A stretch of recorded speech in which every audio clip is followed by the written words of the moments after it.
India China ബന്ധത്തിൽ പുതിയ വഴിത്തിരിവ്. അതിർത്തി പ്രശ്നത്തിന് പരിഹാരം കാണാൻ ഇരു രാജ്യങ്ങളും തമ്മിൽ തീരുമാനമായി. അതിർത്തി നിർണയത്തിന് പരിഹാരം കാണാൻ വിദഗ്ധ സംഘത്തെ രൂപീകരിക്കും. ബൽറാം നെടുങ്ങാടി ഡൽഹിയിൽ നിന്ന് ചേരുന്നു കൂടുതൽ വിവരങ്ങളുമായി.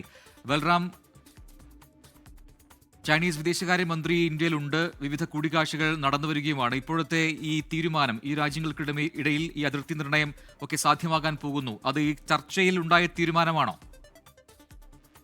പ്രജിൻ, ഇന്നും ഇന്നലെയുമായി നടന്ന ചർച്ചയിലാണ് ഇത് സംബന്ധിച്ച് തീരുമാനമായിരിക്കുന്നത്. ചൈനീസ് വിദേശകാര്യമന്ത്രി വാങ് യിയുടെ ഇന്ത്യ സന്ദർശനം അത് ഇരു രാജ്യങ്ങളും തമ്മിലുള്ള ബന്ധത്തിൽ ഏറെ നിർണായകമായ തീരുമാനങ്ങൾക്ക് കാരണമായിരിക്കുന്നു.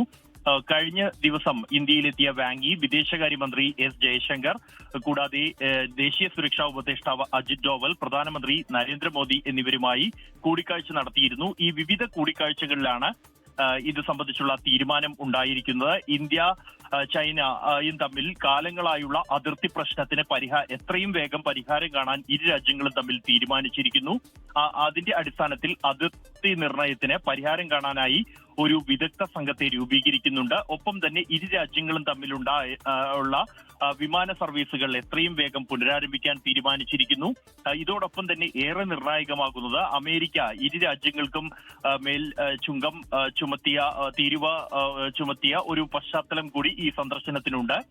ഇതിന്റെ ഒരു പശ്ചാത്തലത്തിൽ ലോക വ്യാപാര സംഘടനയുടെ ചട്ടങ്ങൾക്ക് അനുസൃതമായി കേന്ദ്രീകൃതമായ ബഹുരാഷ്ട്ര വ്യാപാര സംവിധാനം നിലനിർത്താനും വികസ്വര രാജ്യങ്ങളുടെ താൽപര്യം സംരക്ഷിക്കുന്ന ബഹുധ്രുവ ലോകത്തെ പ്രോത്സാഹിപ്പിക്കാനും ഇരു രാജ്യങ്ങളും തമ്മിലുള്ള ചർച്ചകളിൽ തീരുമാനിച്ചിരിക്കുന്നു.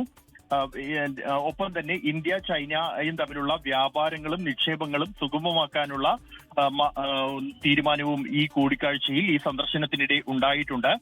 3 അതിർത്തി പോസ്റ്റുകൾ വഴി 3 നിയുക്ത വ്യാപാര കേന്ദ്രങ്ങൾ വഴി ഇന്ത്യ ചൈന തമ്മിലുള്ള വ്യാപാരം പുനരാരംഭിക്കാനുള്ള തീരുമാനം എടുത്തിരിക്കുന്നു.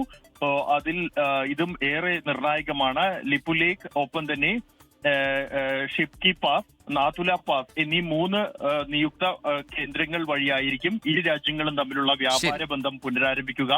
നേരത്തെ കഴിഞ്ഞ 5 വർഷമായി ഏറെ സംഘർഷം നിറഞ്ഞതായിരുന്നു ഇന്ത്യ ചൈന നയതന്ത്ര ബന്ധം. ആ ഒരു ബന്ധമാണ് വീണ്ടും ശക്തമാക്കാനുള്ള തീരുമാനം എടുത്തിരിക്കുന്നത്. ശരി, ബൽറാം നെടുങ്ങാടിയാണ് വിശദാംശങ്ങൾ നൽകിയത്.